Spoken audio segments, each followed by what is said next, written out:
Like, I'll say that. No, yeah. I know. Oh, yeah. I'm always in character, man. Yeah. Hey, Sean, so I've been wondering, you've been here for 6 years, and I just want to learn from you. Let me ask you this. What is your pre-game routine for Wake? Oh, I'm glad you asked, Ryan. Well, I leave before the sun's up, and I drive to Watermark, park in the parking lot, and then I listen to the entire Moana soundtrack. See the line where the sky meets the sea, it calls me, and no one knows how far it goes. I will carry you here in my heart, you remind me, that come what may, I know the way, I am Moana. And then I come into Wake. Hey, welcome to the Wakend Update.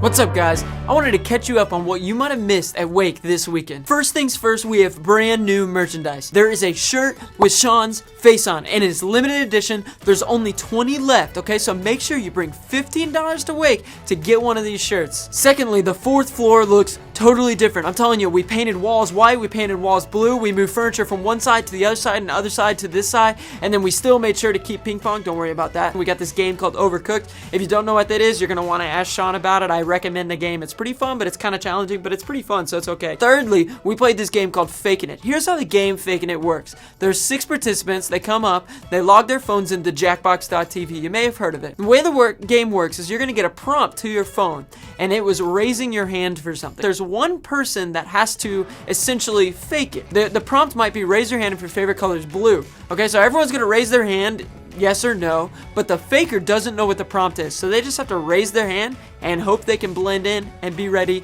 not to get caught. Now here's what happened though. The first question was raise your hand if any of you have a king-size bed. Now, if you could point out a middle schooler that has a king-size bed, I would be happy to know about it and then ask them if we could trade beds, because I don't even have a king-size bed. The second question was, raise your hand if you've ever lied about who you voted for. Now, here's what I want to say, is why don't we have more middle school representation in our presidential election?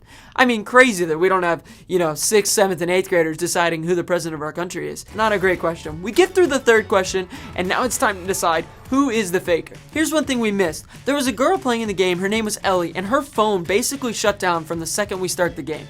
So she wasn't able to participate in the game. She's trying to get it to go and make it work, and it turns off, it turns back on, and she's like trying to log back in, and it just doesn't work.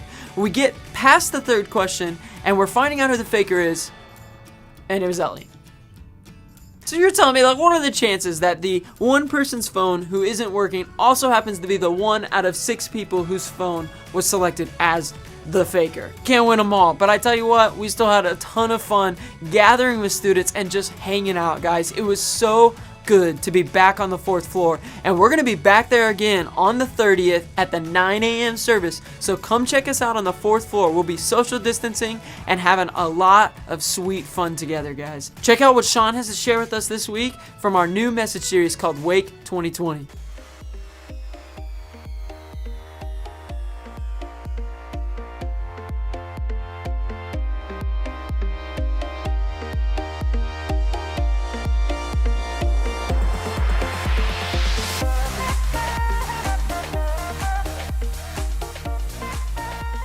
Hey guys, welcome back to the school year. Here's what you need to know about Wake. We want to be a place where every student is known and accepted, taught about Jesus, and challenged to grow. And over the next 3 weeks, we're going to talk about each of those things and what they mean and how they look different in fall of 2020. Everyone wants to be fully known and fully loved. One pastor said it this way: to be known and not loved is our greatest fear. But to be fully known and truly loved is, well, a lot like being loved by God. It is what we need more than anything. Here's the tricky part. It's easier in fall 2020 to avoid being known and accepted than maybe it ever has been before. Here are 3 current barriers you guys are facing that will prevent you from being known and accepted. A year ago, if you didn't see your friend for a few days, you'd probably call the police.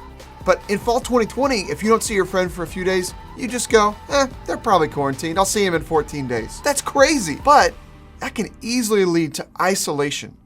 Always being by yourself and always keeping things to yourself. Isolation might seem like it promises safety, and I'm not even talking health-wise. Isolation paints this picture of having total control, being able to do whatever you want when you want it without worrying about what anybody else thinks. But that is a lie. Isolation actually leads to danger, not safety.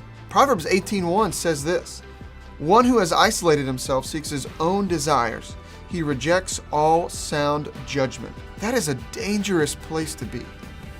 In fact, isolation could lead you down roads of comparison, deeper insecurity, greed, comfort, and ultimately would cost you more than you ever wanted. Instead, pursue the true safety of godly relationship and wise friendships, even if you have to do it from a place of quarantine. Since we're online even more right now, it's really changed our focus. Instead of worrying about what we look like and all these different things, all we have to worry about is this little square that people can see on a Zoom call.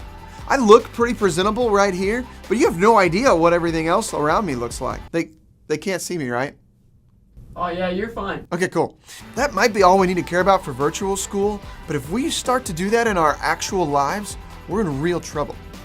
Faking it promises approval, but that is a lie. In fact, faking it leads to the rejection of the real you. If people never know who you really are, then they can never actually love and accept and care for you. God promises in 1 John that if we live in the light, as God is in the light, we will have a deep companionship with each other that is marked by the peace and joy and genuineness that comes from all admitting that we need Jesus as our Savior. This should encourage us to let close friends into every part of our lives. We could all do better about helping others know how they can love and care for us. Be honest, are you fully watching this right now? Ridge, are you watching this? Are you on your phone? Chapman, are you playing Fortnite right now? Listen up! But hey, also, I get it. I'm right there with you. Sometimes I'm in line at Chipotle and that line's so long and my first thought is to pull out my phone and just start scrolling. Here's the thing, it's not wrong to be on your phone or play video games, but the reason why you do those things, that might be a problem, that might be unhealthy. Talk to your small group and your friends about the reasons why you might be doing those things. Either way, we're training ourselves for distraction. Let me ask you a question, when's the last time you let yourself be bored for more than 10 minutes? My guess is it's probably been a while.